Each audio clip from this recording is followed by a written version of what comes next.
November 28th, 2024. The Feast of Christ the King Must Be Within Us, by Reverend Pablo Martin.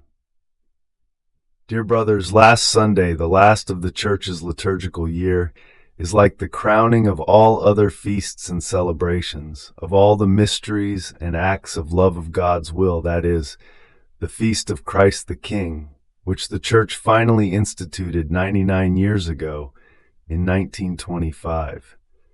Thus was fulfilled what the Gospel says. Jesus added a parable because he was near Jerusalem and they thought that the kingdom of God was going to appear immediately. And he said, "A man of noble lineage himself went to a distant country, heaven, on the day of the Ascension, to receive the title of king and then return. He called 10 servants and gave them 10 minas coins, saying, 'Trade with these until I come back.' But his citizens hated him and sent a delegation after him, saying, 'We do not want this man to reign over us.' When he returned after having received the title of king, he ordered those servants to whom he had given the money to be called to him to find out what each had gained, etc." Luke 19:11-27. The Lord has always reigned in heaven, but here on earth the Church had to recognize him and make him reign, and thus, without realizing it, gave him the green light, so that he could return in his second glorious coming. And St. Paul says, "In subjecting all things to him, the Father to the Son, he left nothing that is not subject to him. However, at present we do not yet see all things subjected to him. He does not yet reign on earth. But we see Jesus, who was made a little lower than the angels, now crowned with glory and honor in heaven, because he suffered death." Hebrews 2:8-9. But I have a certain feeling that Jesus still has a regret, a sorrow, because after 20 centuries in which in the Our Father, we ask the Father, "Your kingdom come, your will be done on earth as it is in heaven," his children say what they know, but do not know what they say. A liturgical feast is not enough, however important it may be, because the Lord needs and wants his feast to be within us, that his kingdom be formed in us, and thus he can manifest himself as the King and can make us reign like him and with him. No one goes to live in a house until it is completely built and prepared to be inhabited. Therefore, we must have sufficient and clear knowledge. Let's talk about the coming of the Lord as King. Christ, having been offered once to bear the sins of many, will appear a second time without relation to sin to those who eagerly await him for salvation. Hebrews 9. Jesus, having offered one sacrifice for sins, sat down at the right hand of God, the Father, waiting only for his enemies to be made a footstool for his feet, waiting for the time when he is to reign. Hebrews 10:12-13. And that times of refreshing may come from the presence of the Lord, and that he may send Jesus, the Christ appointed for you, whom heaven must receive until the times of restoration of all things, about which God spoke by the mouth of his holy prophets from ancient time. Acts 3:20-21. When Jesus was questioned by the Pharisees, "When is the kingdom of God coming?" he replied, "The kingdom of God is not coming with signs to be observed, and no one will say, 'Look, here it is,' or 'There it is,' for behold, the kingdom of God is in your midst." That is, the kingdom of God is perfect in Jesus and in Mary. Luke 17:20-21. To the question, when, Jesus responds by speaking of the how, which is even more important. Indeed, it makes no sense to ask when if one does not know what it is.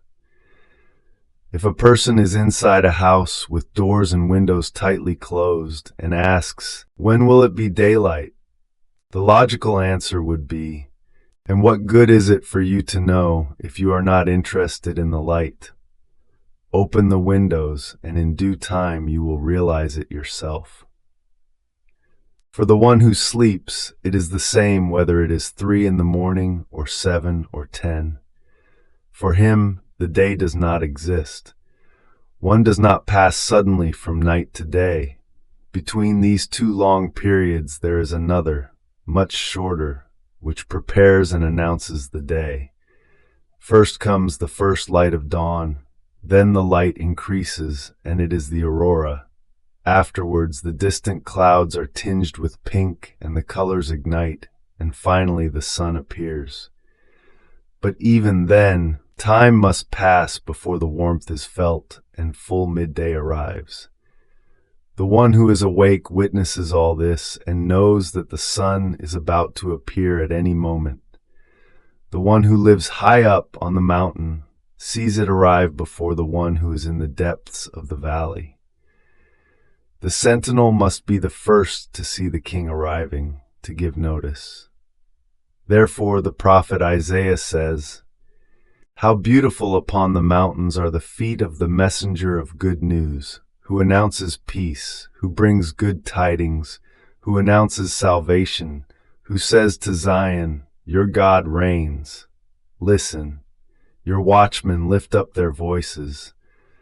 So many are the saints, the mystics, and seers of our time. Together they shout for joy, for they will see with their own eyes the return of the Lord to Zion.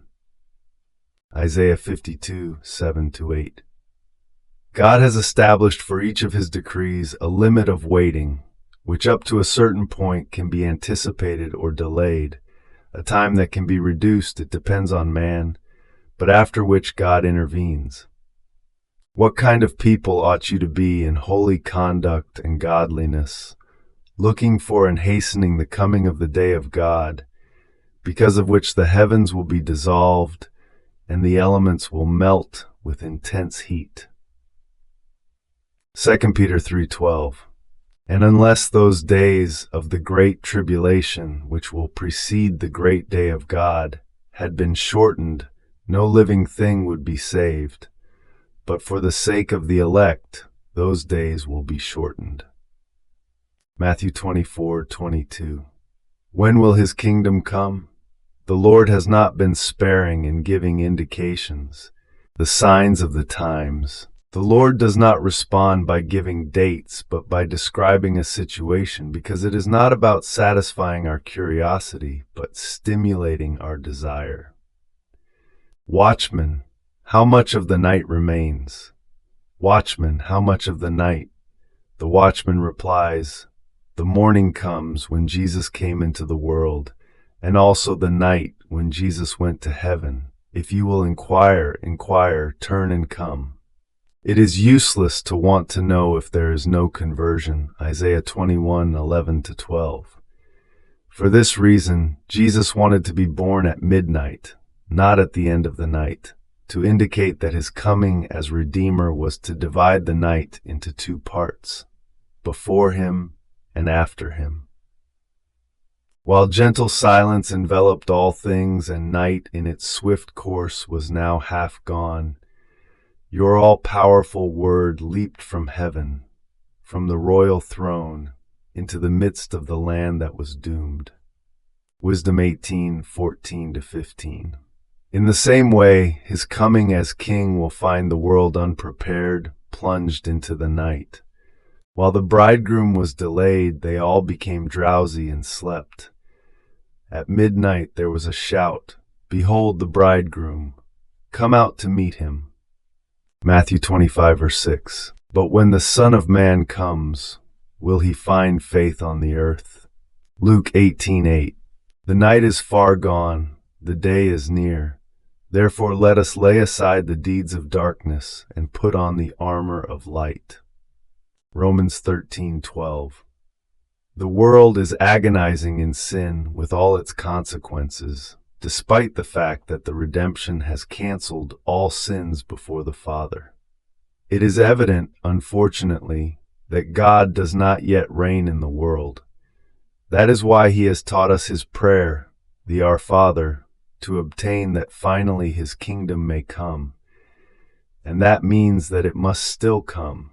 That is why we do not say, "Your kingdom which has already come," and that it must be realized in this world, which is why we do not say, "Let us go to your kingdom." The first coming of Jesus, Redeemer of the world, was in his incarnation.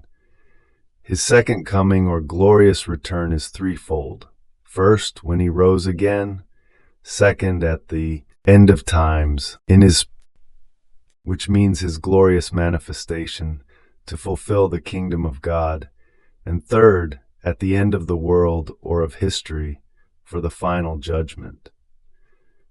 In his first coming at the incarnation, the decisive sign was when, addressing Mary through an angel, he gave her the annunciation of the incarnation, when he made known how he was to come into the world. The same must be in his new coming as king. The decisive sign indicating its imminence is that he has made known in a unique way through the servant of God, Luisa Picareta, what his kingdom consists of and how he wants to realize it. Jesus had reserved this grace precisely for our time. He says to Luisa, "The world is precisely as it was when I was about to come to earth. All were awaiting a great event, a new era, which indeed came.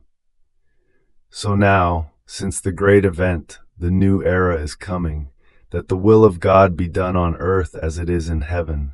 All are awaiting a new era, tired of this one, without knowing what this novelty, this change will be, just as they did not know when I came to earth. This waiting is a sure sign that the hour is near.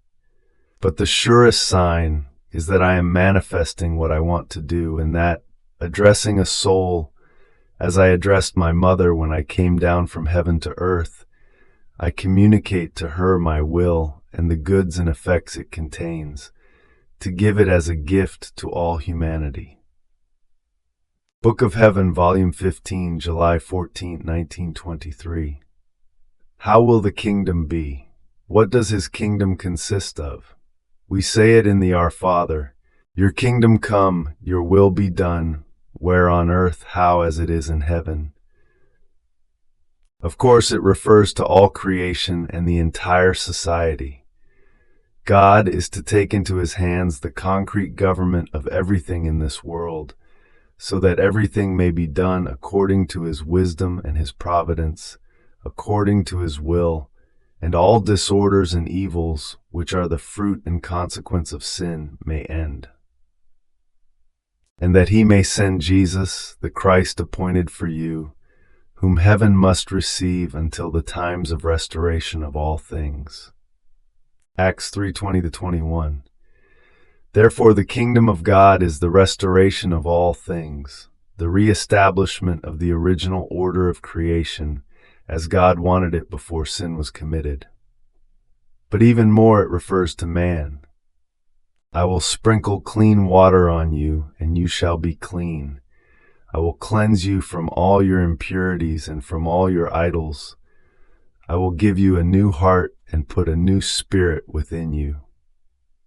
Ezekiel 36:25-26. The heart is the seat of feelings, but even more of decisions. It is a symbol of the will. A new heart, his will. The kingdom of God will be to have his will in common with him. It will be his will acting in the creature and the creature operating in it. And he will give a new spirit, the spirit of children, to be able to be for the Father children as Jesus is. And in Volume 33, on January 20th, 1935, Luisa writes, "I feel the divine fatherhood, who with so much love waits for me in his arms to tell me, 'Let us be as daughter and father. Come to enjoy my paternal tenderness, my loving ways, my infinite sweetness. Let me be father to you. There is no greater pleasure for me than to fulfill my fatherhood, and you come without fear. Come and give me your filiation. Give me the love, the tenderness of a daughter. Since my will is one with yours, to me it gives the fatherhood towards you, and to you it gives the right to be daughter. O divine will, how admirable and powerful you are!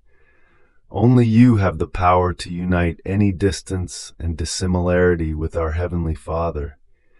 It seems to me that this is precisely to live in you, to feel the divine fatherhood, and to feel oneself a daughter of the Supreme Being. But while my mind was filled with so many thoughts about it, my sweet Jesus, making his brief visit to me, said, "My blessed daughter, that is precisely to live in my will, for you to acquire the right of daughter, and for God to acquire the supremacy, the authority, the right of father. Only it knows how to unite one and the other and form one life. Glory be to the Father, and to the Son, and to the Holy Spirit, as it was in the beginning, is now, and ever shall be, world without end. Amen."